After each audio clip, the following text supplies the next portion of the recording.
The Caribbean must urgently transform the way it prepares for disasters by shifting from reactive emergency response to proactive, people-centered risk management, according to the Caribbean Disaster Emergency Management Agency. Details in this report. This 284 Media News Update is brought to you by CCT's Blazing Fast Fire Network. Experience the BVI's best fiber internet network when you switch to Fire today. Visit cctbvi.com to get started. The Caribbean must urgently rethink its approach to disaster preparedness as climate change, demographic shifts, and emerging social challenges create increasingly complex risks for communities. That's according to the Caribbean Disaster Emergency Management Agency.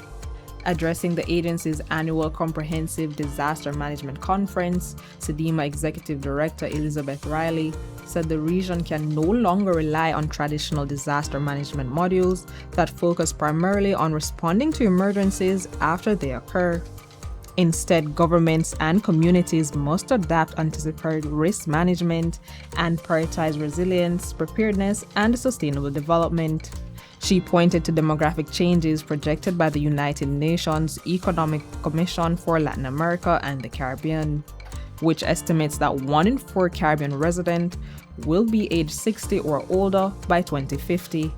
At the same time, rising crime, migration, and geopolitical pressures are creating new vulnerabilities, while climate-related hazards are becoming more frequent, interconnected, and severe. Against all of this, a backdrop of economic uncertainty, public health threats, and disruptions to global systems are compounding their impacts and making recovery more complex, but also more prolonged. And we've seen that in many instances in the Caribbean. So it follows that if both our communities and the risks that they face are changing, that our understanding of community resilience must evolve, not only with them, but importantly in anticipation of those changes that are taking place.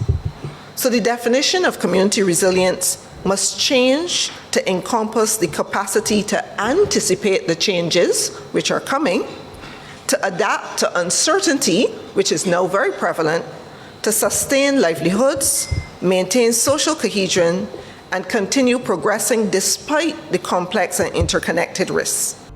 Riley also identified a growing concern over the gap between the dissemination of early warnings and the actions taken by communities.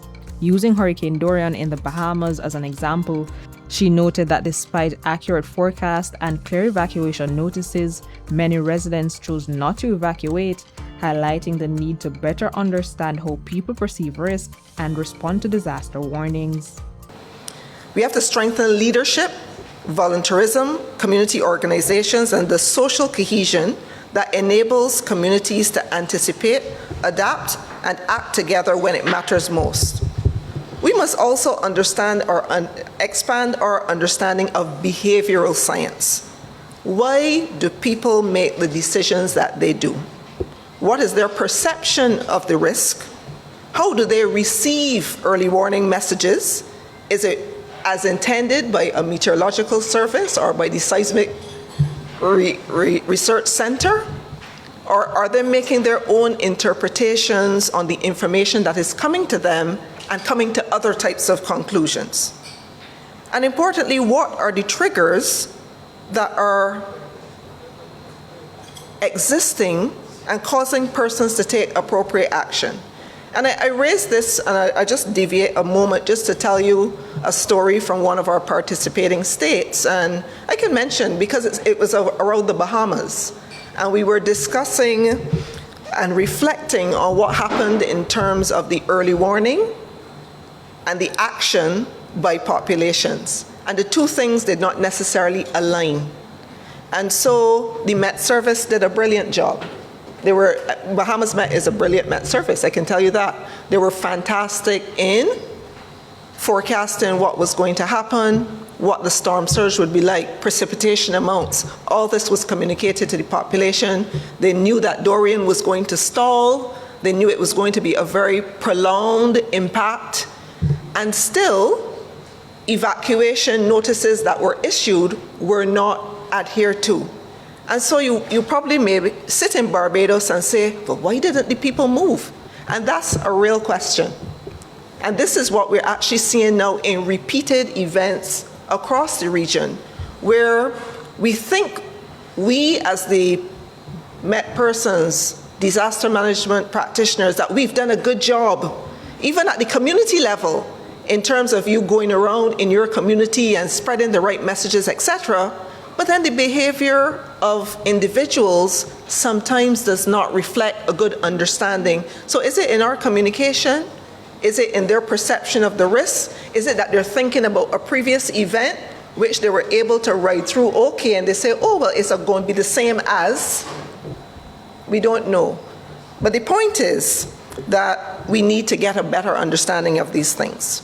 The agency is also advocating for a review of community governance structures, questioning whether voluntary-based emergency response system alone remains sufficient to cope with increasingly prolonged. Riley suggested that governments should consider integrating community resilience programs into formal public sector structures while continuing to support and recognize the critical contribution of volunteers. Emerging technologies are expected to play a greater role in strengthening disaster preparedness. CDEMA highlighted the use of geospatial analytics, digital twin technology, and the Caribbean Community Risk Information Tool to improve hazard mapping, model future climate scenarios, and prepare communities for emerging threats, including prolonged extreme heat. Britannia Whittle, 284 News.